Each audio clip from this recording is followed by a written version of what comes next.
Customer کو statement پسند نہیں تھا تو میں نے کہا واپس کر دے دو، جو بھی تھا بھائی کسٹمر بہت مہمان نواز تھا۔ آفس کے لیے نکلا تو راستے میں ایک بندہ مل گیا بائک کے لیے، اس نے مجھے بائک پر بٹھایا اور مجھے آفس کی طرف لے آیا۔ مجھے اتار کر وہ بندہ اپنی منزل مقصود کی طرف چلا گیا۔ میں آفس آیا، آ کر لائٹ آن کی تو بھائی دیکھا کہ لائٹ ہی نہیں ہے۔ خیر اندر آ کر حاضری لگائی تو اٹینڈنس مشین بھی بند تھی۔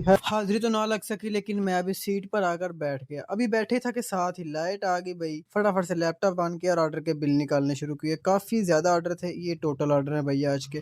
سر درد ہو رہا تھا بھائی تو آپ کا بھائی چائے دینے چلا گیا، چائے بڑی مزیدار سی۔ واپسی پر میں نے ایک بسکٹ لیا، ابھی چائے پی ہی رہا تھا کہ مجھے پتا چلا کہ نیچے سامان آیا تو میں نیچے چلا گیا سامان اتروانے۔ جا کر دیکھا تو سامان کافی زیادہ تھا لیکن میں نے کوشش کی اور سارا سامان اوپر لے آیا۔ رکشے والے سے رسید لی اور اس کو اس کا کرایہ دیا۔ بہت سارے دوستوں سے بھی میں نے پیسے لینے تھے تو ان کے کھاتے لکھے سب کے۔ اس کے بعد بیٹھ کر کیلے کھائے، بھائی صحت کے لیے اچھے ہوتے ہیں، آپ بھی کھایا کریں۔ آرڈر پیک کرنے کے لیے چالان نکالے، اس کے بعد سارے پارسل خود پیک کیے۔ بھائی دیکھنا آسان ہے، کرنا مشکل ہے۔